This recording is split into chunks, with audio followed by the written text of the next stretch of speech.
Assalamualaikum warahmatullahi wabarakatuh. Sugeng ngenjing sederek saya. Sakmenika kula teng Kraton Ratu Boko. Nah, nglanjutaken live wingi ing dalan. Nah, saiki live kunjungan objek bersejarah. Nah, mergo aku rapate pinter, mestine ana wong sing luwih pinter maneh babagan Ratu Boko, mula aku ngejak kanca. Monggo Mas dikenalke piyambak. Oke, selamat pagi atau sugeng enjing ini dalam bahasa Jawa, nggih. Ini kita sedang berada di Kraton Ratu Boko. Tadi sedikit disentil sendiri, nggak tahu, tapi ada yang lebih pinter. Oh, pasti akan saya terima. Oh iya, yaudah di awal deh kalau begitu. Ya, nama saya Mas Yulianto. Jadi saya di sini selaku guide di Kraton Ratu Boko. Kembali saya ingin merevisi sedikit tentang lebih pinter. Enggak, saya nggak lebih pinter. Tapi mungkin lebih tahu daripada Masnya. Karena aku takutnya nanti teman-teman yang melihat ini pun pasti ada yang lebih tahu juga. Jadi lebih pinter juga. Jadi aku merasa lebih tahu mawon gitu. Oke. Lebih tahu lebih dulu. Ya, lebih tahu dulu. Itu kayak lebih aman deh daripada lebih pinter. Oke. Monggo sambil kita jalan-jalan melampah ing Kraton. Siap. Lewat beli. Boleh? Ya udah, langsung sini pamon nggih. Kembali saya terbiasa dengan bahasa Indonesia, jadi mungkin nanti bahasanya nyampur nggih. Ono Jawane oleh. Santai. Indonesia oleh plus bahasa syarat. Oke, siap. Yuk, kita jalan dulu sampai tempat yang nyaman baru saya cerita. Nggih. Yuk. Oke, derek langkung, permisi Bapak.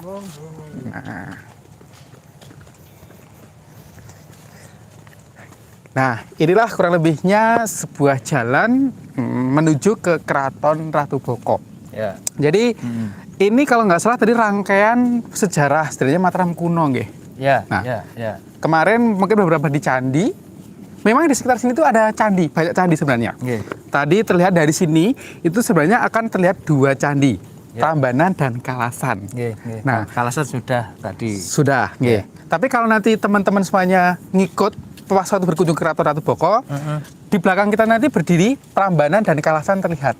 Oke. Nah, nanti kalau kita sampai full di belakang sana, akan terlihat candi ijo juga. Ya. Jadi memang banyak candi. Nah, namun Bisa di-shoot, Mas. Nah, namun tempat ini saya artikan spesial.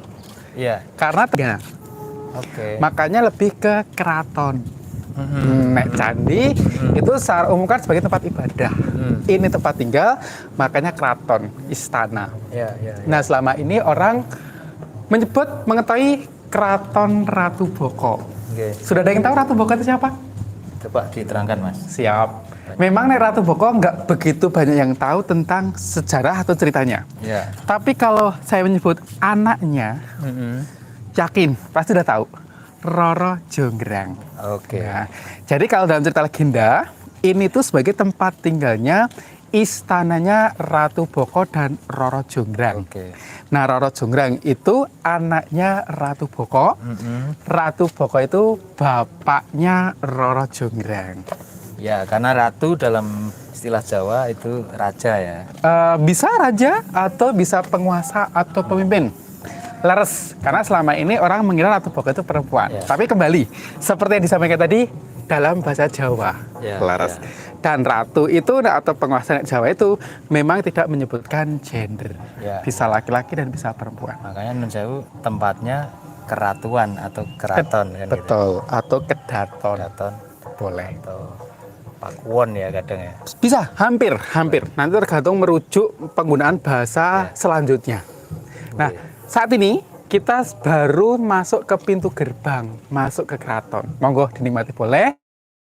Dan ini sebenarnya gapura.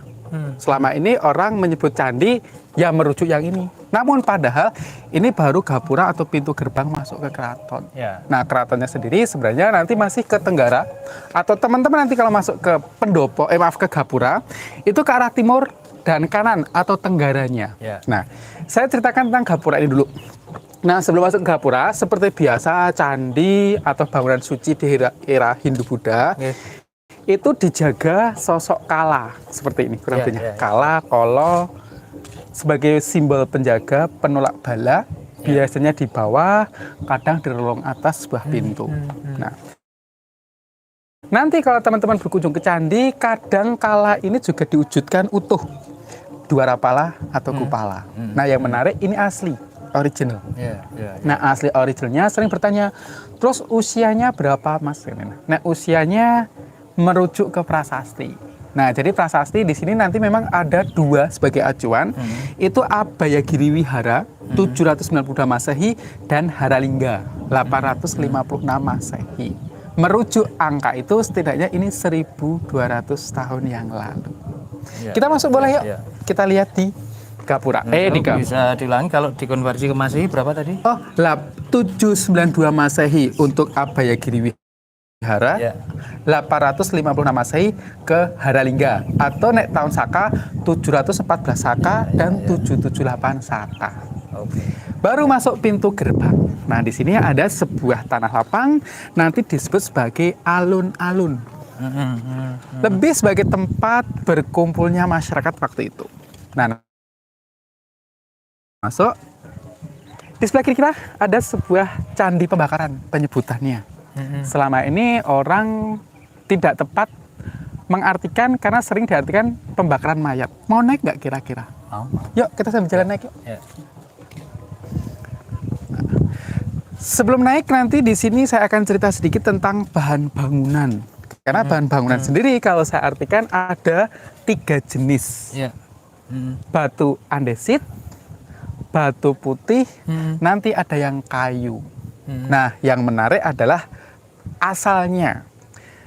Asal batu putih sendiri, tidak dari sini kelihatan nggak itu kira-kira? Itu ada benteng. Tadi ada tangga. Ini ada talut. Nah, itu batu putih. Nah, batu putih sendiri memahat bukit ini. Nah, di depan saya atau di belakang teman-teman di sana, nah, itu ada bukit batu putih yang sebenarnya kalau diartikan sampai sini terlihat. Nah, mereka pahat, silahkan, monggo, silahkan. Nah, silahkan. Nah, dipahat nanti dijadikan sebagai bahan bangunan. Karena kalau bahasa hanya dipahat aja, itu alam tidak terjaga. Keseimbangan alam nanti kan berarti kan goncang ya. Nah, dipahat dijadikan sebagai bahan bangunan. Nah, untuk di belakang kita sendiri, ini batu andesit. Nah, karena sering digunakan untuk bangunan candi, orang juga menyebut, oh ini batu candi. Bolehlah, nggak apa-apa. Namun yang menarik, batu andesit di sini kayak seperti Prambanan, Borobudur, ataupun candi-candi di sini berasal dari gunung berapi. Paling dekat dari sini, Merapi, Leres. Nah, sampai sekarang teori yang bisa memastikan untuk membawa dan memotong, membangun, belum ada yang bisa menjelaskan. Itulah menjadikan nanti ada muncul cerita tambahan setelah kalau selesai arahnya. Oke. Kita lanjut candi pembakaran. Ya, Mas, ya, boleh. Kesini tadi kan berdasarkan artefak-artefak kita tahu tahun sebagainya. Sedangkan kalau non sewu, Roro Jonggrang itu kan lebih ke legend ya. Nah, kalau yang versi sejarah nanti coba mungkin bisa jenengan eksplor lebih dalam. Boleh. Nanti untuk cerita sejarah akan saya ceritakan kalau kita sudah ke situsnya, kan gitu. Siap. Padahal kita baru masuk menuju ke situs. Candi Pembakaran. Ini ya. Betul. Candi Pembakaran. Kita boleh naik kok. Boleh, silakan. Mas, boleh. Dari bawah dulu. Jangan dari bawah aja.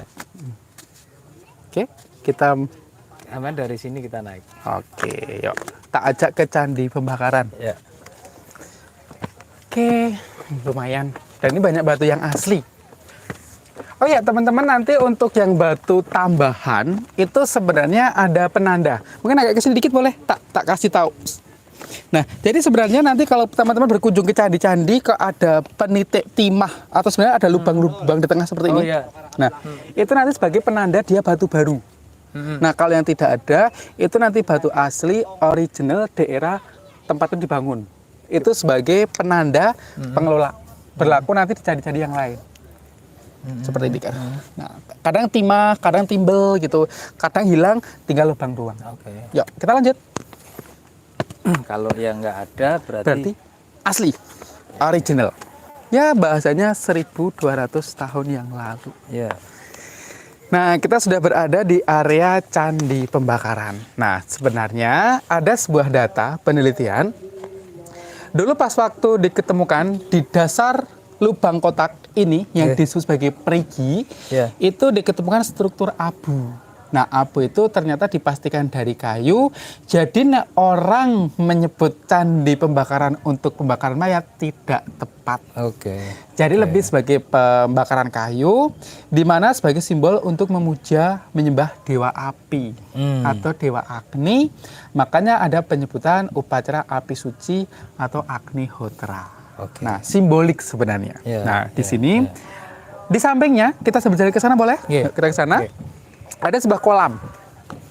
Nah, kolam sendiri nanti bisa diartikan begini. Sebagai syarat atau sebagai penyeimbang.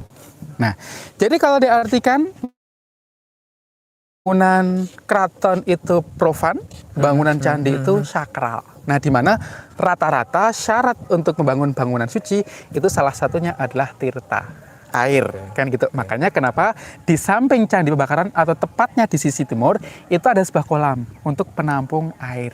Nah, juga sebagai penyeimbang juga boleh. Karena yang dipuja adalah api, penyeimbangnya adalah air. Nah, sayangnya saat diketemukan, jadi kalau berdasarkan data tempat ini itu diketemukan oleh orang Belanda, orang Inggris, setidaknya angkatannya 1790. Nah, zaman Raffles ya. Betul?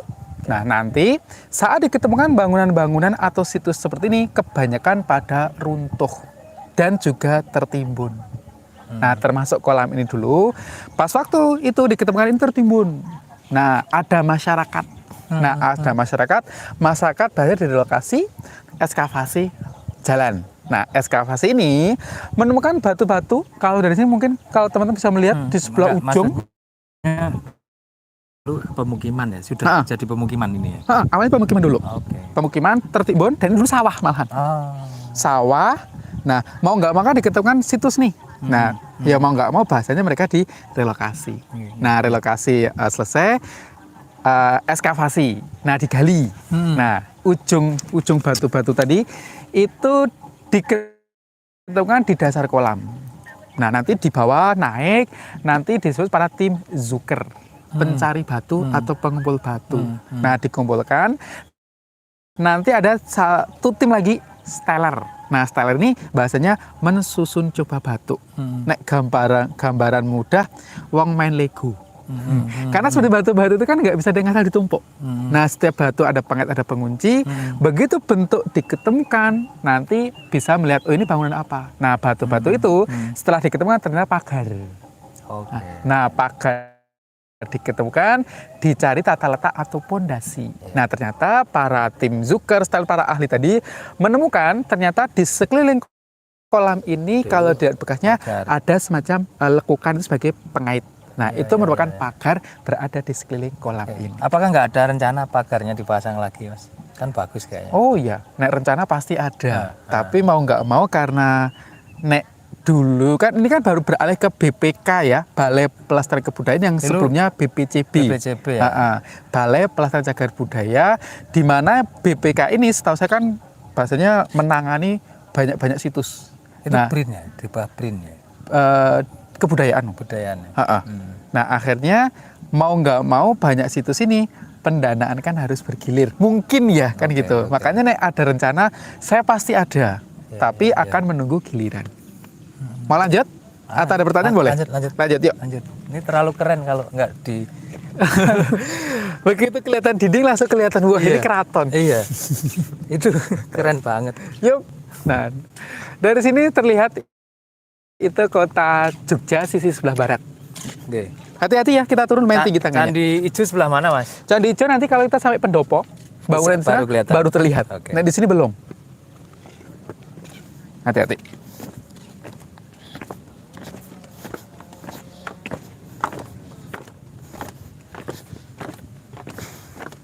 Kita ke sana nggak? Oh enggak, itu karena gini, kalau teman-teman nanti mau naik ke apa itu pas waktu berkunjung ke Keraton Ratu Boko mau naik di sisi Candi Pembakaran itu memang ada sebuah situs tapi itu tambahan. Jadi sebenarnya gardu pandang, bukan situs keratonnya. Gardu pandang ini melihat dari view dari atas. Boleh, tapi kalau saya sarankan kita berkunjung ke situs dulu. Kita lanjut. Ya. Nah, kita lanjut.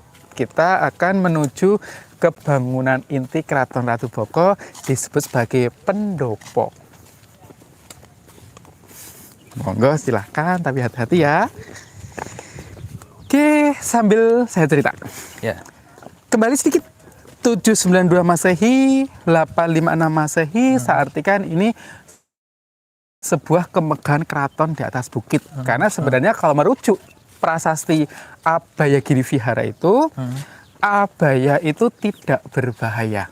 Aman, damai, nyaman. Giri gunung, ya. bukit.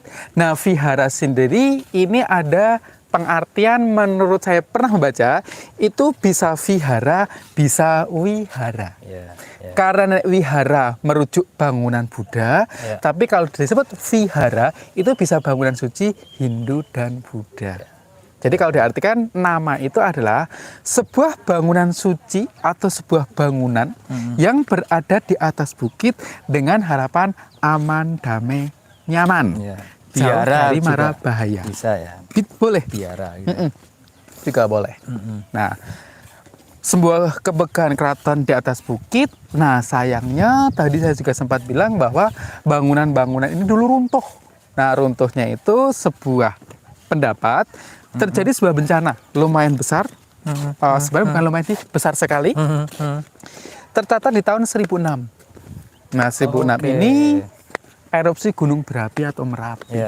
Nah, efek di atas bukit nanti ada gempa, di bawah bisa luapan sungai atau ada yang bilang banjir.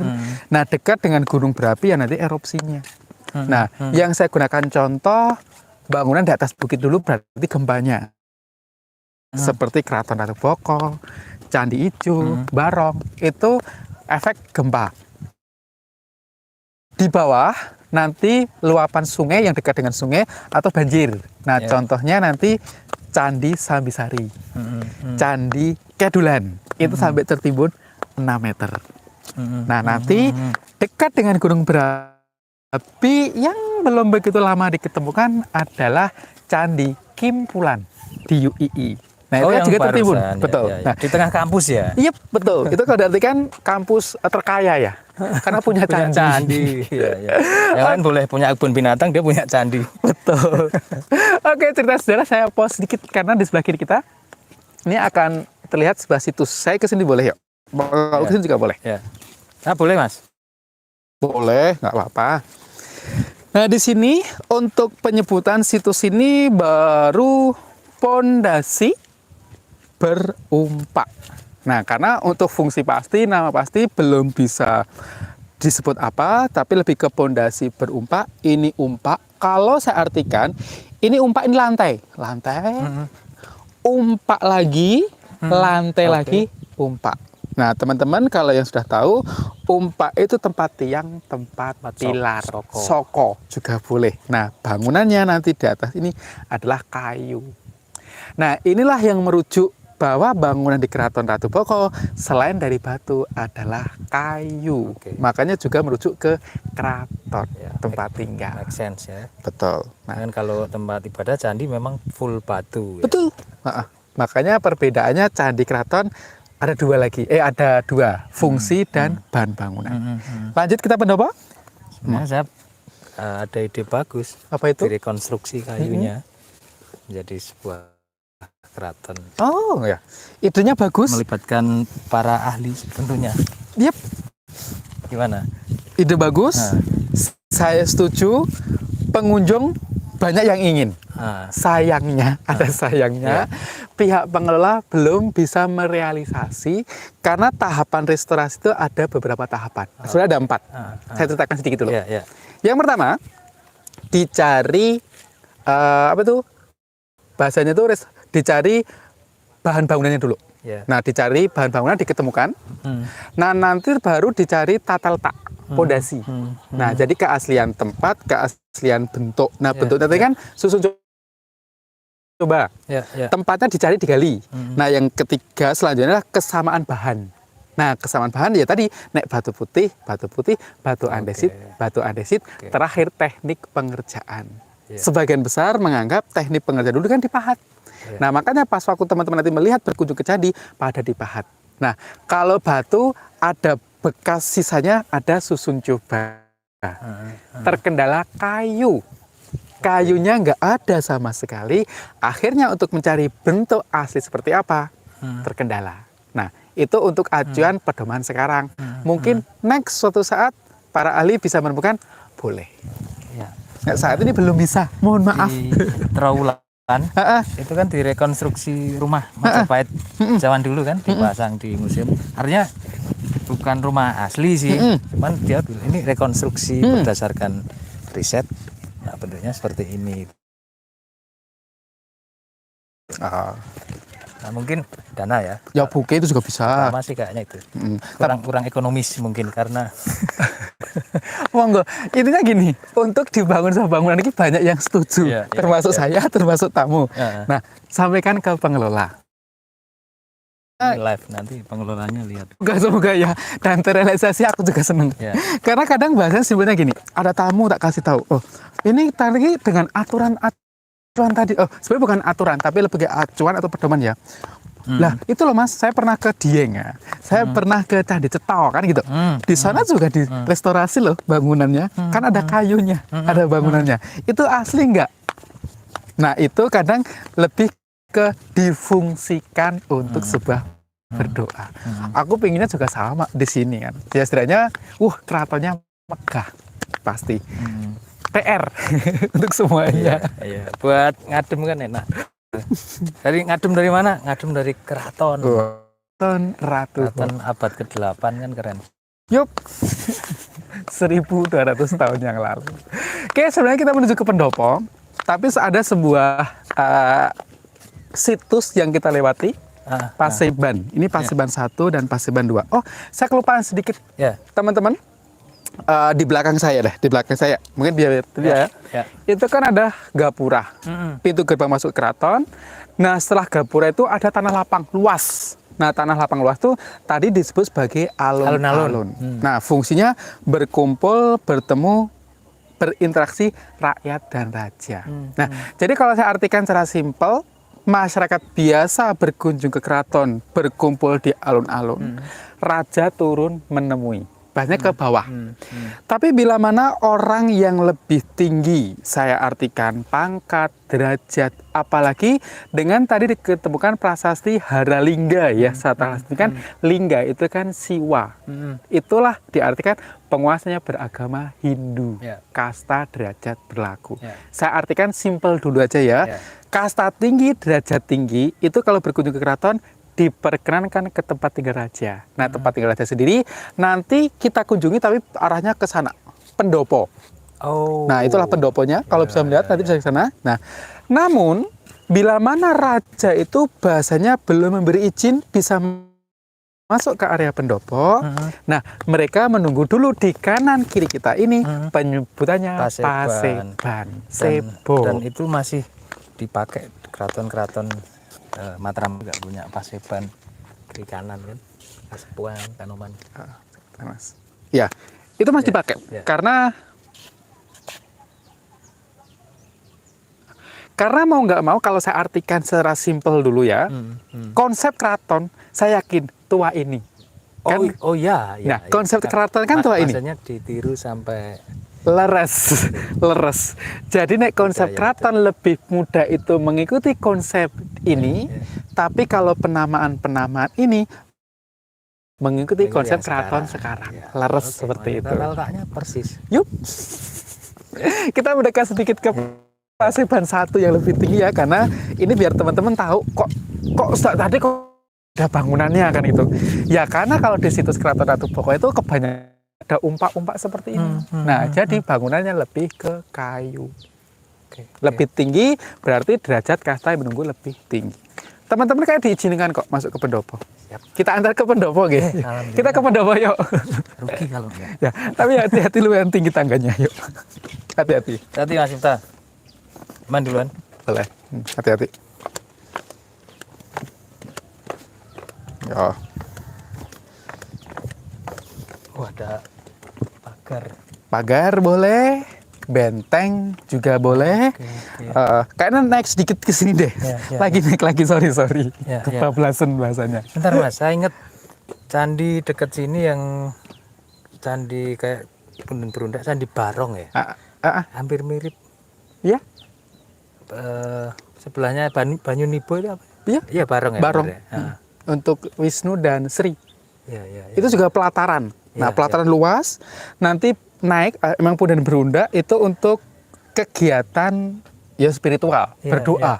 Karena ya memuja Dewa Wisnu, Sri dengan harapan tempat ini subur karena kan tandus kan gitu. Nah, jadi kembali sedikit ke tempat ini dulu karena ini saya mengasih tahu Talot pagar. Pagar tak sebut benteng juga boleh loh sebenarnya. Nah, jadi sebenarnya kan batas wilayah, tapi kalau dilihat dari bekasnya, pagar itu ada dua sisi. Bukan dua sisi tapi ada dua. Saya artikan ini pagar satu, itu pagar dua. Nah, yang menarik antara Talot dan pagar pertama ditataki dengan batu. Ada sebuah pendapat bahwa kenapa ditatakan batu seperti ini, nanti air itu bisa dikatakan akan diarahkan ke salah satu titik dan nanti akan ditampung. Itu sebagai salah satu cara mereka memanfaatkan air hujan karena ternyata tidak ada sumber mata air di sini. Oke, ada hujan ya. Betul. Nanti di Tandon. Ya, betul. Di Tandon nanti ada ujung sana kolam, tadi juga ada kolam. Udah disut belum? Kayaknya bagus. Monggo, naik dar. Iya, kan?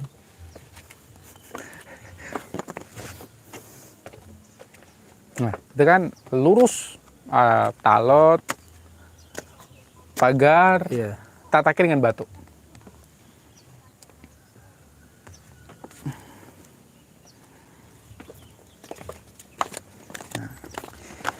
Lanjut sedikit, saya pengen berdiri di sini. Berdiri di atas bukit batu ya. Tapi sebenarnya ini bukan bukit batu. Bukit batu boleh sih. Tapi ini sebenarnya pondasi. Kalau nah, lihat dari sini pondasi yang saya kasih tahu dari sini belakang. Nah, sebenarnya kalau kita lihat di sini ada semacam kayak garis lurus ini sebenarnya. Ini garis lurus kan? Sampai lagi ke sana. Nah, ini juga ada garis lurus, itu ada garis lurus sebenarnya. Nah, jadi sebenarnya sekilas kalau hanya bukit batu, tapi kalau kita amati lebih cermat adalah sebuah pondasi sebuah bangunan. Ya. Itulah diartikan bukit batu dijadikan bahan bangunan, bukitnya dijadikan bagian dari keraton sebagai pondasi. Keren. Batu sebesar ini, bukit sebesar ini. Ini cerita sedikit ya tentang gempa 2006. Ya. Karena kan di Jogja kan sempat ada 2006 gempa. Sama 2010 ya. Erupsi Merapi. Erupsi Merapi, naik gempanya 2006. Seperti ini. Saya akamsi bahasa nih. Anak kampung sini.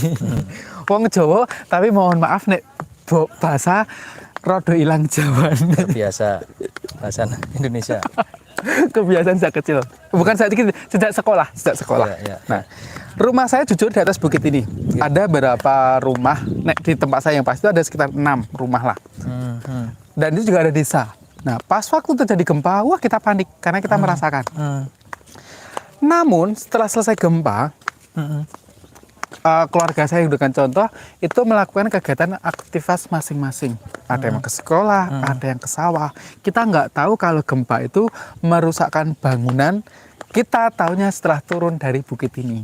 Nah, di bawah desa bawah pada runtuh, roboh. Nah, makanya kita kaget. Rumahku aman. Nah, dalam tanda kutip di sini ini tak gunakan sebagai contoh. 2006 dengan gempa 5,8 atau 5,9 ya kalau nggak salah, itu aja merusakkan, meluluh lantakan bangunan seperti Jalan itu di bawah. Solo, Jogja rata. Lah, nek saya kembalikan ke sejarah, yang meluluh lantakan tempat ini adalah 1006. Berarti dahsyatnya seperti apa? Monggo dibayangkan. Makanya penyebutannya Maha Pralaya. Kalau diartikan Maha. Gus Indo akhirnya salah satu alasannya untuk pindah ke Jawa Timur mungkin itu ya. Betul, benar. Ya. emang salah satu Merinding. Tadi pas di sana kita udah ada.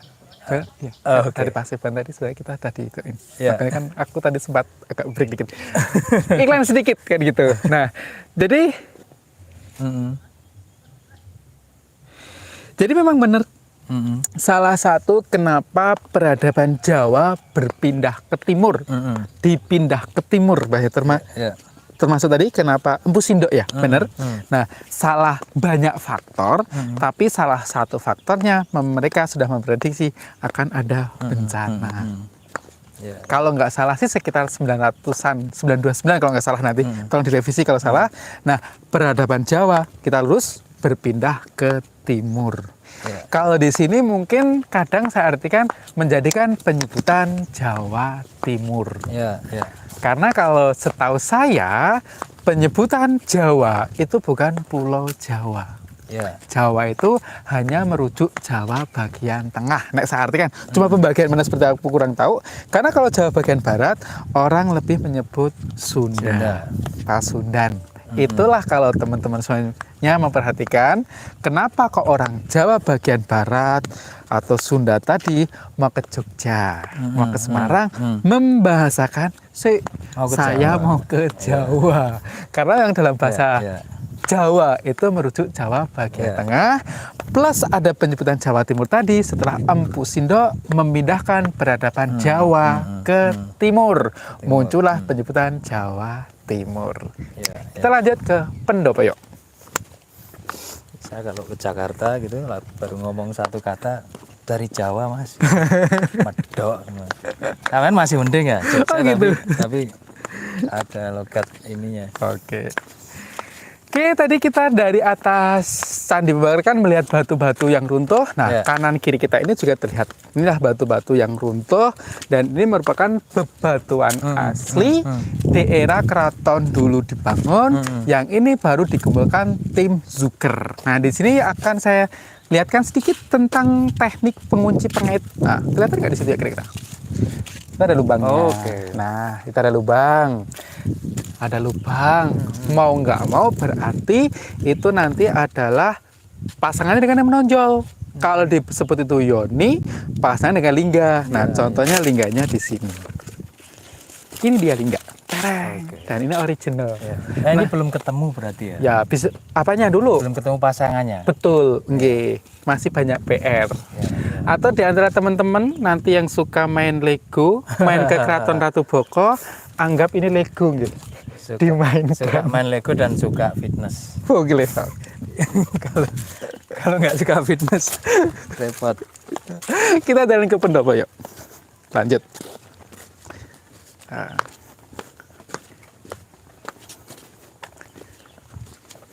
Hati-hati. Ya. Jadi memang ini bangunan di atas bukit, mau nggak mau pas waktu untuk melanjutkan ke situs-situs selanjutnya ya banyak tangga, makanya harus hati-hati. Pastikan kalau berkunjung ke Keraton Boko paling nyaman pakai sepatu, paling nyaman.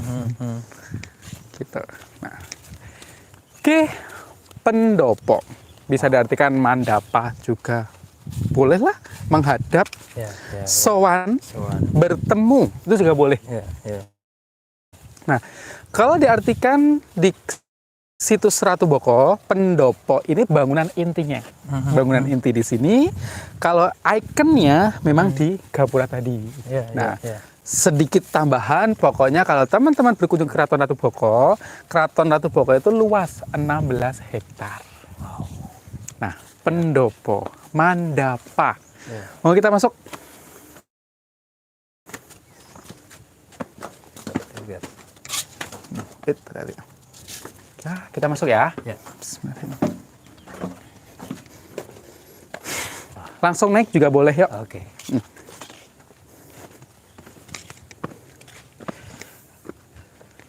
Jadi tahu deh.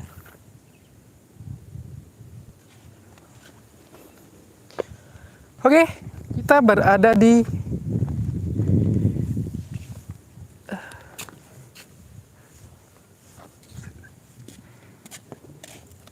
pendopo, mandapa. Ya. Jadi bangunan itu di sini kepanasan, kehujanan tidak, umpak lagi. Nah, jadi intinya kalau ada batu umpak berarti ada bangunannya. Iya, Nah, iya. tamu yang menunggu di Paseban tadi diizinkan baru diantar ke sini. Nek bahasanya seperti itu. Kalau teman-teman masuk ke pendopo nanti, tempat atau batunya tinggi. Nah, tinggi ini sebagai cerminan kasta derajat tinggi, tempatnya juga harus tinggi. Tinggil ya. Boleh. Itu juga bahasa. Ya. Boleh. Nah, ini ruang tamunya raja. Sebelah kanan dari saya berdiri. Atau di sampingnya nanti ada batur lagi. Itu sebagai tempat istirahat raja dan ratu. Oke. Nah, nanti anak-anaknya berada di timurnya pendopo. Karena kalau diartikan ini benar-benar adalah rumah.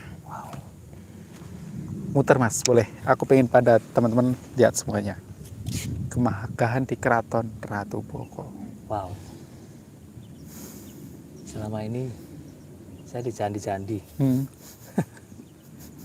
dan baru kemarin sama hari ini. Kemarin Priangan itu pemukiman. Hari ini keraton. Betul, nggih. Melengkapi. Nggih, Pak Sindoro nggih. Iya. Ya jadi memang peradaban Jawa itu banyak candi, itu bisa diartikan beberapa faktor. Faktor pertama menurutku era kejayaan, benar-benar puncak kejayaan pas di Jawa. Mau nggak mau, salah satu rasa syukur dengan membangun candi, kan gitu. Tapi ditunjang dengan banyak gunung berapi juga. Tempatnya subur, bahan-bahan untuk candi juga banyak, kan gitu. Tapi mau nggak mau, nanti ancaman itu juga yang akan merusakkan dengan efek bencana tadi. Bukankah dengan itu justru membentuk kita jadi bangsa yang tangguh? Benar. Kalau positifnya. Yup. Makanya emang ada positif negatif atau baik buruk nek bagi budaya orang Jawa sepengetahuan saya ya. Sesuatu hal di dunia itu harusnya genap berpasangan. Yo, bahasa kan gitu. Karena sesuatu hal yang ganjil satu atau ganjil itu sesuatu hal yang spiritual. Mohon maaf kalau saya salah, kan gitu. Kita lanjut boleh? Oke, Mas. Yuk, kita lanjut ke tempat tinggal keluarga kerajaan. Mas, ini di restorasi ya? Ya, tapi restorasi di sini kalau kita lihat batu-batunya ini masih banyak yang instu. Karena lumayan besar-besar kan? Pas ya? Jadi pas. Masih ngeklop semua.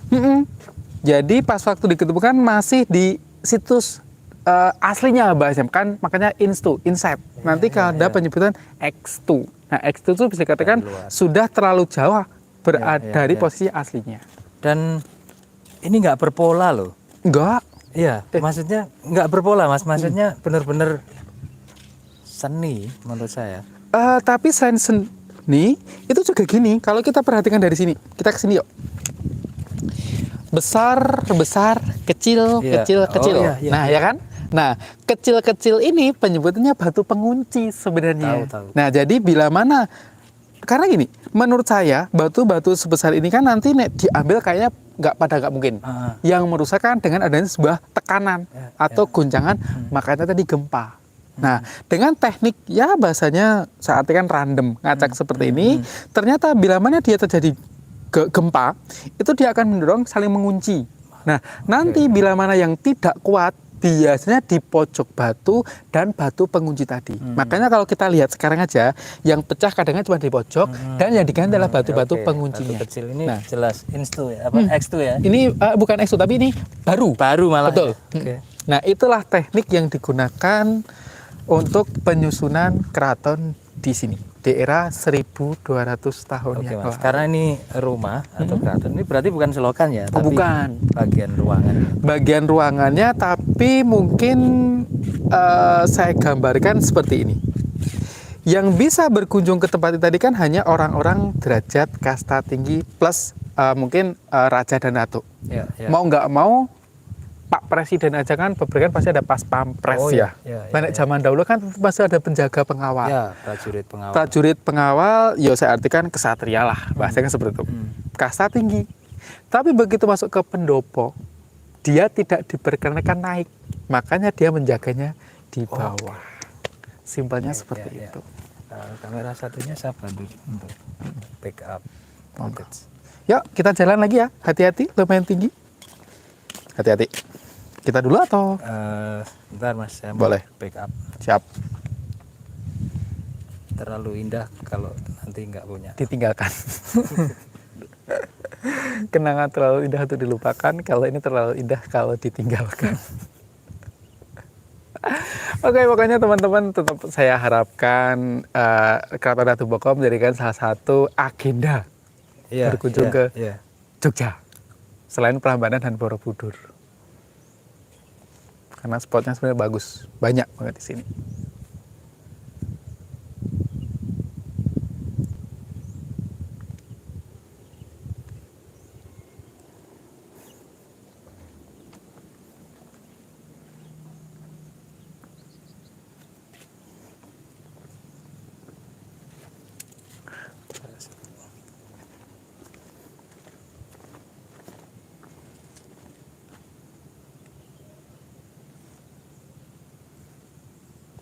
Oke, kita lanjut Mas. Lanjut, kita menuju ke tempat keluarga kerajaan tinggal. Ya.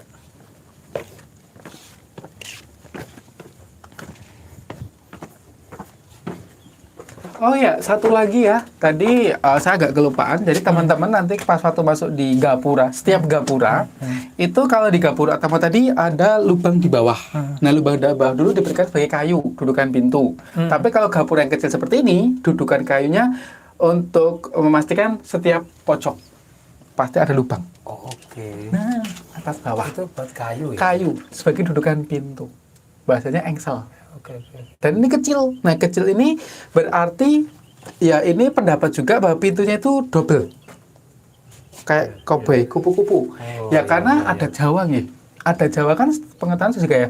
Mau pintu, mau jendela pasti dia double. Kuku tarung. Betul. Ya. Nek keren sekarang koboi. Koboi. Kupu-kupu. Gitu kan. Ya kita lanjut ke situs selanjutnya.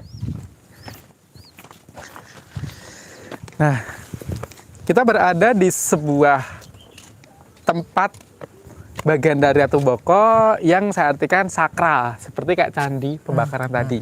Nah, karena kalau merujuk candi kecil yang kita akan datang itu disebut sebagai miniatur candi. Jadi kalau diartikan fungsi kembali tempat beribadah, namun hanya untuk keluarga kerajaan. Jadi skala lebih kecil. Beda kalau di candi yang besar kan itu. Nah, kita berada di berada di area tempat keluarga kerajaan berada. Tempat ini dikelilingi dengan batu umpak di sekelilingnya. Nah, kan itu ada umpak-umpak semuanya. Berarti nanti ada bangunannya. Kayu. Mereka memuja candi kecil di sebelah sisi apa ya? Karena sebenarnya kan saya berusaha menghilangkan arah lor kidul barat, karena kan nanti teman-teman belum tentu hafal kan gitu kan. Makanya di sisi samping kanannya pendopo baru ada miniatur candi. Miniatur candinya ada 3. Nah, 3 di sini disebut sebagai simbol dalam agama Hindu Trimurti. Brahma, Siwa, Wisnu. Yang utama Siwa ya. Betul, karena ada prasasti Hara Lingga. Hara tinggi, tertinggi, Lingga itu Siwa. Nah, oke, di depan candi yang paling besar ada lubang kotak lagi. Nah, teman-teman kalau masih ingat, ini juga disebut sebagai perigi, kayak di candi pembakaran tadi. Tapi berbeda kegunaan, karena kalau di candi pembakaran tadi untuk penampung kayu, abu maksudnya, di sini air. Nah, kenapa air? Dilihat dari merujuk ini, ada kayak saluran. Nah, jadi kegunaan atau menggunakan ritual di sini dengan media air. Gitu. Nah, yang menarik lagi, yang di sebelah ini ya, yang ini tak tunjukkan deh, biar aku nggak salah. Nah, ini tuh batu asli, original. Menarik keren lagi, ini satu batu utuh monolith. Ini satu batu utuh, bawahnya juga satu batu utuh, dan ini asli original.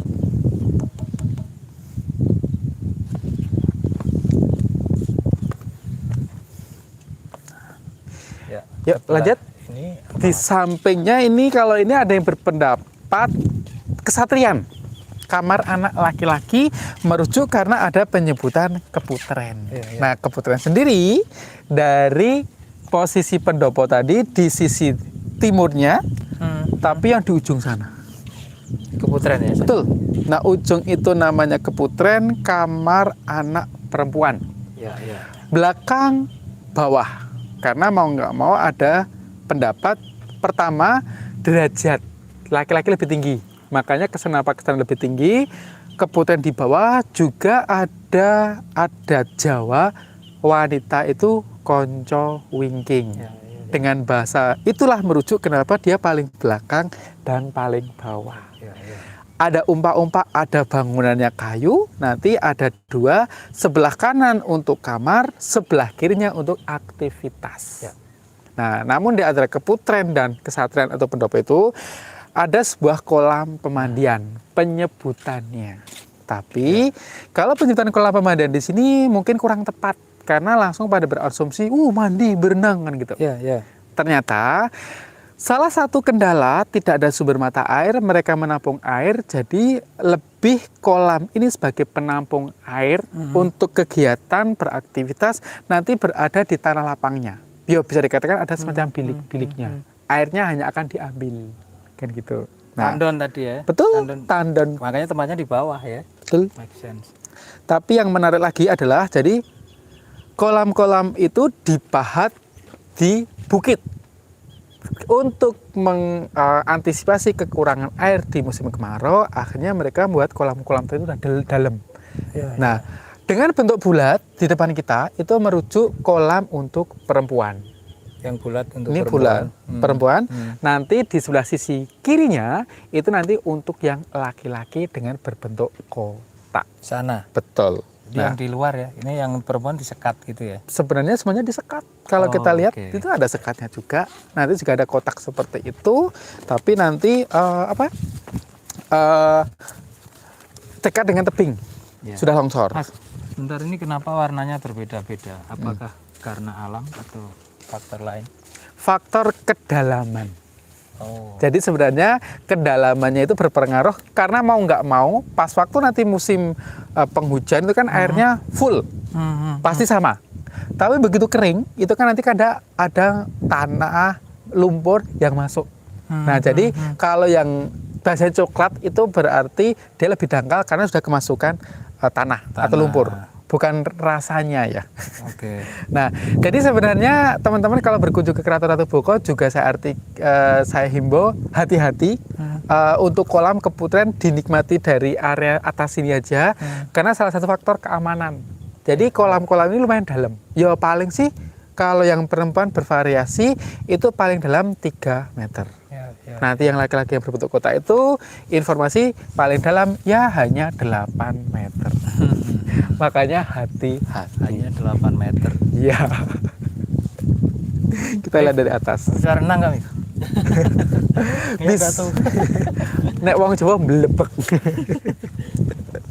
Nah, kalau kita lihat nanti di sampingnya kolam itu juga ada umpak ya. Jadi merujuk berarti dulu memang ada bangunan. Oke. Tidak terbuka seperti ini. Full. Ya. Terus sistemnya setiap kolam sudah terintegrasi atau dihubungkan dengan itu saluran-saluran. Bisa diartikan saluran pembuangan, tapi bisa diartikan juga bahwa itu sebagai salah satu metode mereka untuk menampung air. Bila mana kolam satu penuh, airnya akan mengalir mengisi kolam yang lainnya dulu, baru nanti terbuang. Jadi benar-benar air itu dimanfaatkan. Oke, untuk nggak kelupaan, tadi saya bilang kalau di pendopo bisa melihat candi lagi. Ya. Candi Ijo. Nanti dari tempat kita berada ini ada bukit. Lihatlah sisi timur paling puncak di antara pohon nanti ada puncak Candi Ijo. Hitam itu loh. Itu Candi Ijo. Betul, itu Candi Ijo.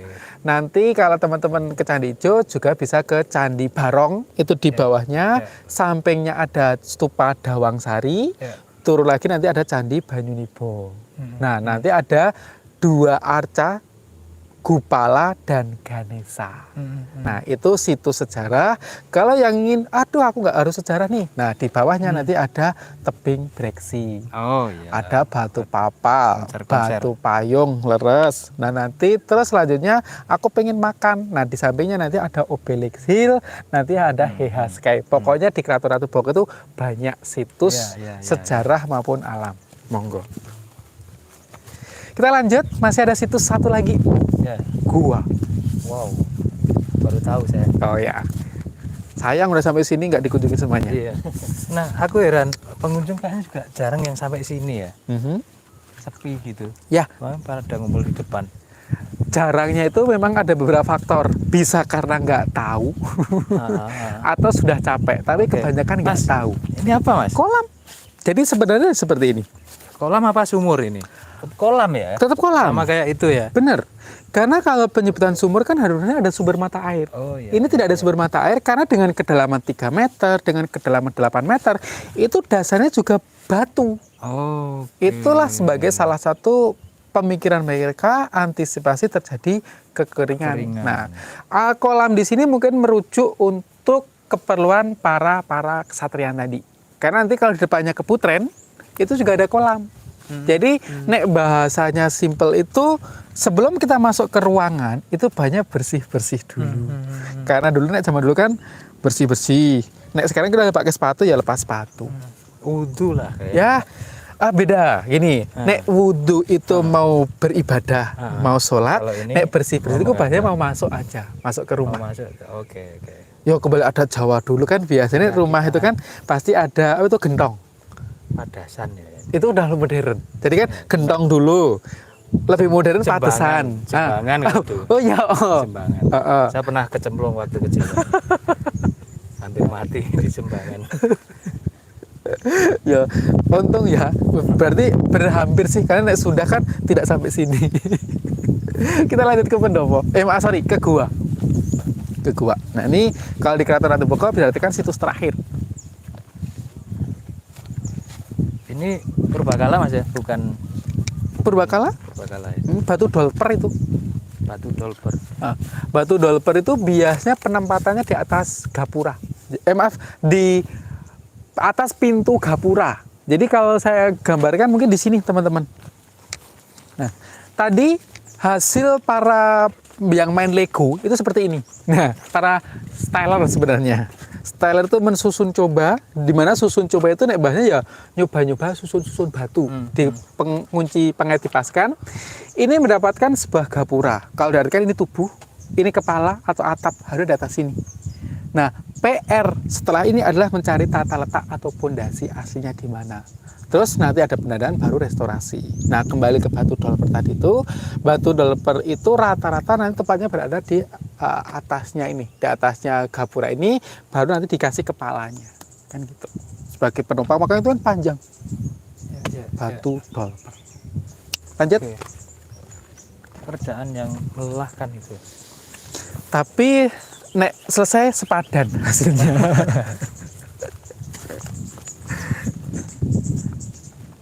Nih teman-teman yang suka main Lego, pokoknya ke Keraton Ratu Boko. Ini Lego loh. Ada yang tanya-tanya nggak Mif? Boleh kamu bacakan. Udah kelewat semua. Oh. Rata-rata memuji, wah jelasnya sejelas itu. Oh gitu, terima kasih. Tak buat bahasa sesimpel mungkin lah biar mudah dipahami. Ya. Silakan teman-teman kalau mau tanya mumpung saya di sini. Ada Mas Yulianto. Siap. Nanti bisa bantu menjawab. Siap, selama saya bisa bantu, saya menjawab, tak jawab. Tapi misal ada yang nggak bisa dijawab, sebagai PR saya, tapi pasti akan saya carikan jawabannya. Rata-rata yang istimewa penjelasannya kunci. Saya dari besar kepala loh nanti. Enggak lah, semoga enggak, aman loh. Gua, saya penasaran seperti apa. Monggo. Rekreasi gratis gitu kan. Ya, rekreasi gratis, tapi Belajar. bisa tetap harus ke sini ya. Jadi tetap langsung harus berkunjung sini, Oh, karena- menikmati langsung. Beda vibe-nya antara nonton video Heeh. dengan datang langsung jelas beda. Heeh. Mas, itu ada kaitannya dengan Raja Sulaiman nggak? Ada yang tanya gitu. Dijawab nggak ini? Ya dah, bertanya, boleh. Saya menjawab kita naik berhenti sejenak ya. Ya, Jadi ya. karena ini tangga, kasihan yang kameramennya yang mundur. Ya, kita naik sedikit sampai di itu tak jawab. Tapi sebelumnya saya mohon maaf dulu karena pertanyaan itu sebenarnya sudah di luar jalur. Kenapa di luar jalur seperti ini? Kalau dari pihak pengelola sendiri itu cerita yang disampaikan tempat ini hanya 2 versi, legenda dan sejarah. Walaupun sejak tadi saya menceritakan sejarahnya, legendanya belum. Nah, legenda sendiri nanti Ratu Boko dan Roro Jonggrang. Tapi ada sebuah pendapat.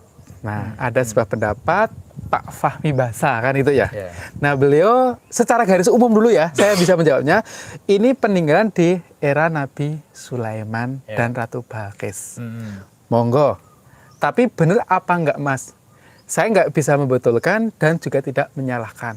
Tapi hanya tak kasih sedikit informasi tambahan, rentang waktu dulu. Nah, kalau nggak salah rentang waktu Nabi Sulaiman setahu saya itu kan 900 sekian. Tapi sebelum Masehi. Sebelum Masehi. Betul, ya kan? 900 sekian, tapi sebelum Masehi. Ada Bait Solomon di Palestina sana. Padahal kalau merujuk prasasti yang diketemukan di sini tadi kan 714 Saka, 778 atau 856 Masehi dan 792 Masehi. Tertulis jelas. Nah, kalau dilihat dari rentang angka itu sudah tidak nyambung. Monggo nggih, tapi itu kembali pendapat nggih, kan gitu. Nah, terus pendapat tapi berdasar. Nggih, boleh, tapi kan tetap argumen pendapat. Nah, selanjutnya tadi saya cerita Keputren, masih ingat kan? Nah, Keputren sendiri kalau diartikan di area keraton tadi, dia paling belakang. Posisinya paling bawah. Padahal kalau dalam pendapat Pak Fahmi Basa beliau itu sebagai tempat untuk memuja atau ya sembahyang lah, memuja dewa matahari. Sepengetahuan saya, ini juga pendapat. Nah, makanya kan boleh disalahkan, boleh loh. Nah, itu kalau orang bersembahyang, berdoa dimanapun dengan sebuah tempat, pasti akan dicari paling tinggi. Paling, bahasanya paling tinggi. Nah, tapi kalau dia dari si tempat itu tadi, dia malah paling bawah. Itu tidak masuk. Nah, monggo nanti untuk selanjutnya perbedaan-perbedaan itu pas waktu datang berkunjung ke Keraton Ratu Boko kita sharing. Siap. Hanya itu yang bisa saya jawab dulu. Tiketnya berapa, Mas? Oh, tiketnya. Tanya saya harusnya. Boleh. Karena tadi yang beli ini. Yang tanya soalnya. Tiket 40. Oh, itu. Domestik. Kalau sampean bule ya lebih mahal. Kalau bule $25, tak tambahin sedikit. Ya, kalau tanya biaya guide berapa ya biar Mas William. Oh, enggak, kita jalan. Nah, oke, untuk jawabannya semoga bisa memuaskan gitu ya. Karena memang itu sudah di luar ranah. Takutnya nanti aku salah. Nah, nek kayak sini ya kita sharing Ada seperti tanya ini. lagi nih. Ya. Boleh. Boko apa ayahnya Roro Jonggrang? Ibunya siapa ya? Oh, ibunya siapa? Ayo, ibunya siapa? Tak jawab, tapi nanti setelah kita sambil istirahat boleh? Ya. Sambil istirahat kita fokus ke gua dulu. Ingat-ingat pertanyaan tadi, Ratu Boko nek bapaknya, ibunya siapa? Oke. Semoga lupa ya, biar tidak terjawab. Ya, tadi udah jelasin. Oh, siap. Belum masuk berarti. Oke, gini. Sebelum masuk ke gua, jadi nanti gua itu ada 2. Gua lanang, gua wadon. Fungsinya sama, bertapa, bersemedi atau bermeditasi atau berkomunikasi dengan dewa. Nah, gua lanang merujuk untuk laki-laki raja, gua wadon merujuk untuk ratunya, penguasa perempuan. Nah, di atas itu gua lanang, di bawah gua wadon. Mau gua mana dulu? Lanang dulu. Lanang dulu boleh, yuk. Oke, kita ke gua lanang. Mas Minta naik dulu nggak apa? Kamu biar aman naik dulu. Nanti kesut dari atas. Ya, mana itu.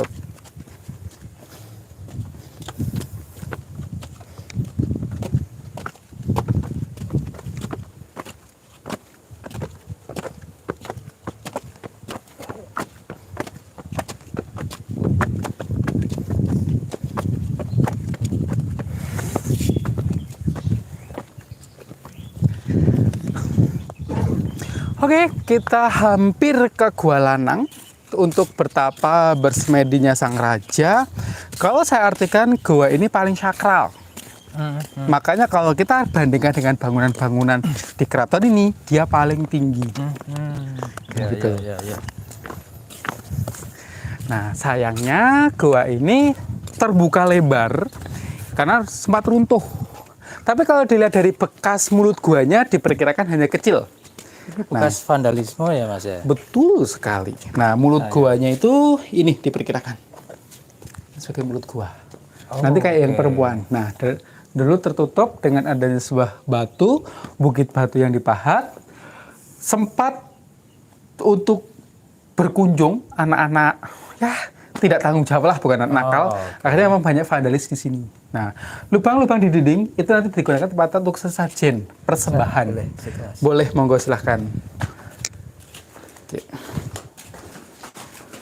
Mas, jelasin sini aja Mas. Hah? Aduh. Oke, tadi aku sambil menjawab kok. Ya, Menjawab yang tak buka topi ya. Ya. Bapak atau ibu. Jadi sebenarnya gini, Nek Ratu Boko itu memang bapaknya Roro Jonggrang, lah terus ibunya siapa? Nah, tak tanya dulu sama pengarang yang membuat cerita. Kalau cerita legenda itu hanya yang disebutkan tokohnya itu utamanya Ratu Boko, Roro Jonggrang, Ratu Damarmoyo, Raden Bandung, Jin Bondowoso, nanti juga ada Karangkolo. Kembali, ini cerita rakyat, cerita legenda, tokoh-tokoh itu atau cerita kadang beda versi. Nah, terus di sini yang saya tekankan, nek ibunya memang nggak diceritakan, tapi ada sebuah versi juga, itu katanya Dewata Sari. Nah, jadi tapi kembali, ini hanya sebuah cerita rakyat, monggo. Cuma yang saya tekankan di sini adalah kalau teman-teman atau semuanya pernah melihat pagelaran Sendratari di Ramayana, itu Ratu Boko itu menggunakan topeng. Karena digambarkan sebagai sosok raksasa. Jadi dalam cerita legenda, Ratu Boko tadi buta mangani menungso. Raksasa pemakan manusia. Bener apa enggak Mas? Tak kembalikan. Mau tak bilang bener juga boleh, wong ini hanya cerita legenda. Salah juga boleh. Karena penggambaran salah di sini, kalau orang Jawa itu ada sebuah kebiasaan perumpamaan. Sanepan. Nah, jadi sebenarnya Ratu Boko raksasa pemakan manusia itu lebih ke sanepan saja. Jadi begini, nek wong Jawa punya budaya adat. Bila mana kalau kita berkelakuan tidak baik, jahat, pasti diomongin wah lah kayak buto. Sama Ratu Boko tadi seorang penguasa, pemimpin, namun dalam memerintah dia semena-mena. Akhirnya, wah ratuku buta mangane menungso. Jadi ini hanya sebagai penggambaran yang jahat. Nah, sosok kejahatan pasti berupaya ingin dikalahkan.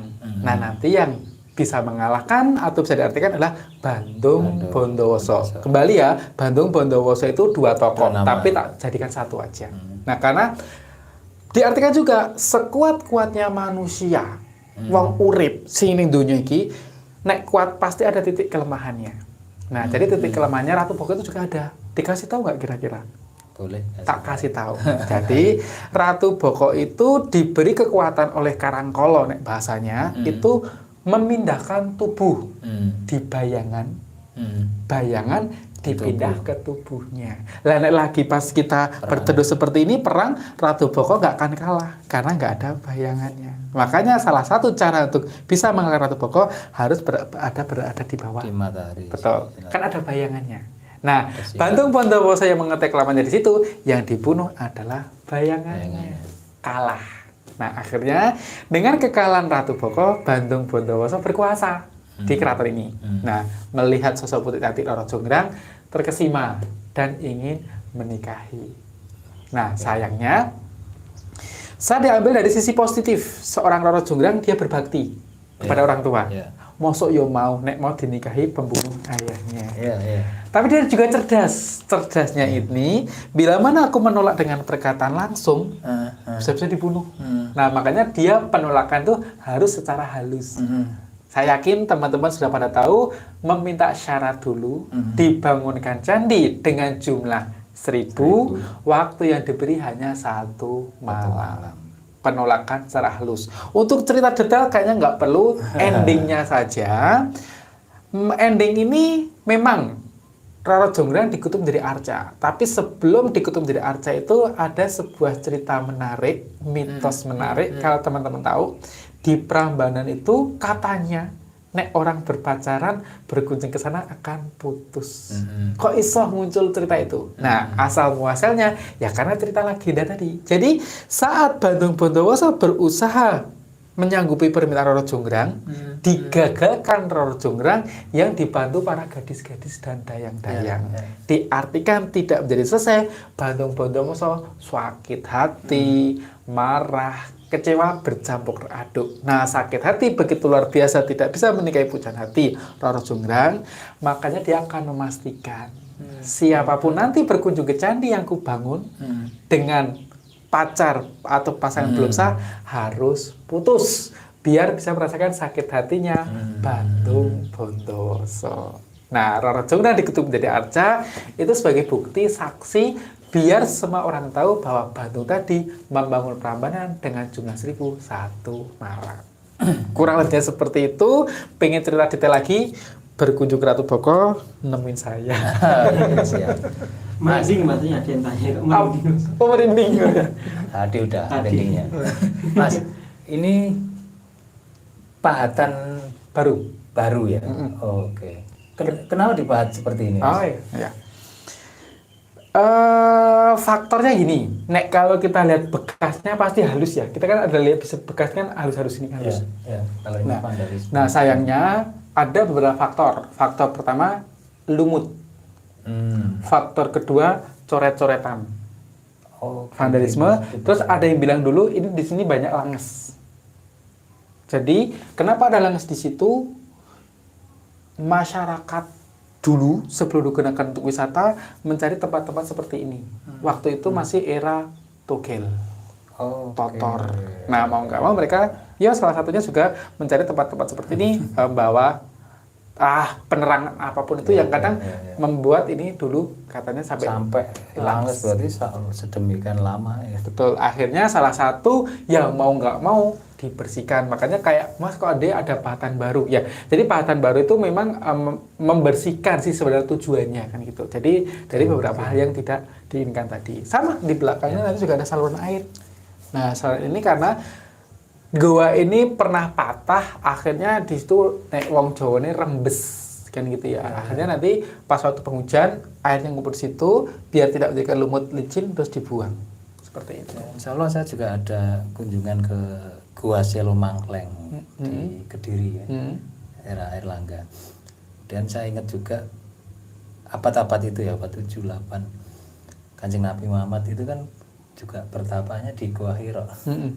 Gua, ada kata kunci gua di situ. Orang Jawa juga ternyata punya tempat bertapa di gua. Oke, cukup itu aja. Oh ya, tapi sedikit tambahan boleh? Karena kadang gini, orang menyebut, wah ternyata gua itu syirik ya, kan gitu. Saya tekankan, tadi juga ada ceritakan Nabi juga kan di gua Hiro. Loh, kan berarti kok Nabi mendatangi tempat syirik?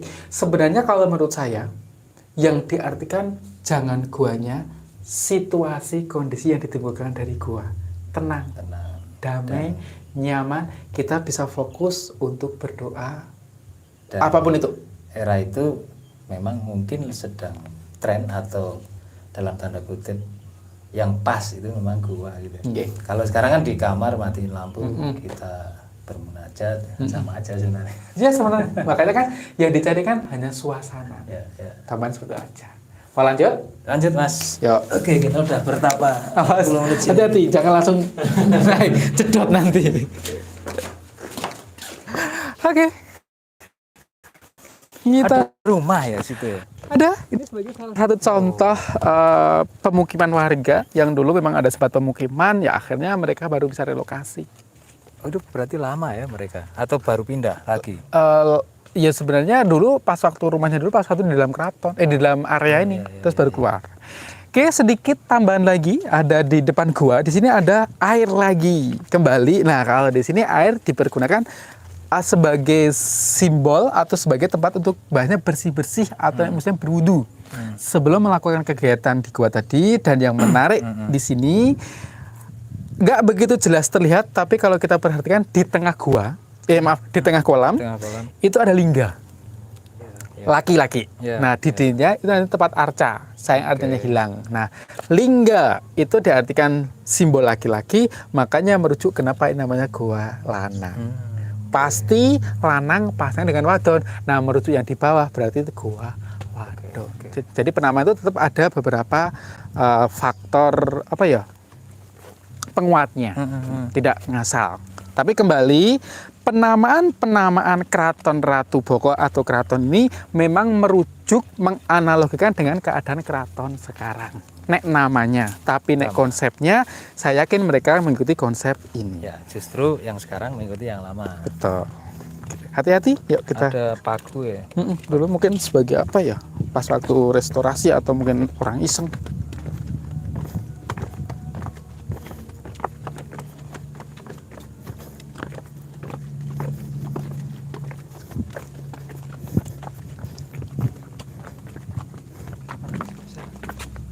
Oke, nanti mungkin untuk sesi online-nya kita akhiri di sini, Mas. Oh, siap. Selanjutnya Kita offline ya. boleh. Kita offline. Siap. Ini habis ini ada situs apa lagi, Mas? Habis? Habis. Oke, Habis. kita Memang akhiri udah di sini. selesai. Siap.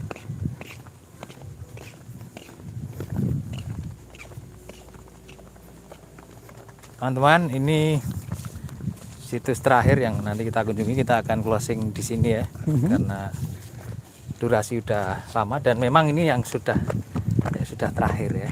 Yuk, betul. Kita sambil masuk, Mas, biar Boleh, dapat boleh. suasananya. Kita masuk lagi ya. Ya. Kembali harus merunduk. Berarti. Monggo, silahkan. Aduh. Oke. Nah, kita berada di gua lagi, tapi kayaknya sekarang untuk merasakan aura guanya lebih dapat karena memang tempat ini bisa dikatakan restorasinya. Walaupun dulu sempat patah, sempat berlubang, tapi bisa direstorasi. Nah, itu bisa dikatakan langus tadi loh. Patah juga. Oh, ini langesnya tadi ya yang buat apa togel itu ya? Ada yang bilang langus, ada yang bilang cat, tapi ya semoga lah. Pokoknya Ini itu informasi. Itu patah. retak. Ini patah. Terus ini apa? Telur tokek. Telur togel. Tokeknya bertapa atau berdiameter nggak tahu. Nah, Aman ya? aman, semoga aman. Dan kita berada di Gua Wadon, jadi di posisi di bawah Gua Lanang. Karena raja dan ratu di bawah ini karena derajat. Sama, mungkin nanti di ujung dinding itu ada sebuah kotak sebagai tempat untuk persembahan atau bahasanya sajen. Oke, mungkin untuk cerita di Keraton Ratu Boko berakhir di Gua Wadon ini. Bila mana teman-teman nanti penasaran ingin berkunjung, langsung monggo. Oke. Tak kembalikan. Oke, terima kasih Mas Yulianto. Sensasinya gimana? Apa? Sensasinya Oh, gimana? sensasinya luar biasa. Harus vibe-nya jelas beda, apalagi pas di keraton ya. Di keraton sampean bisa sambil membayangkan berada pada era itu dan di titiknya langsung, tidak lewat video. Nah, teman-teman perlu ketahui nanti liputan hari ini itu nanti selain kita live kan itu akan kita sambungkan dengan dokumenter gambaran besarnya yaitu Kerajaan Mataram Kuno, sehingga habis ini kita masih akan muter terus mungkin Candi Sewu kalau nanti nyanda waktunya sama Prambanan, dan setelah Mpu Sindok pindah ya kita akan kunjungi Magetan, Madiun, Jombang, kemudian Kediri dan lain sebagainya.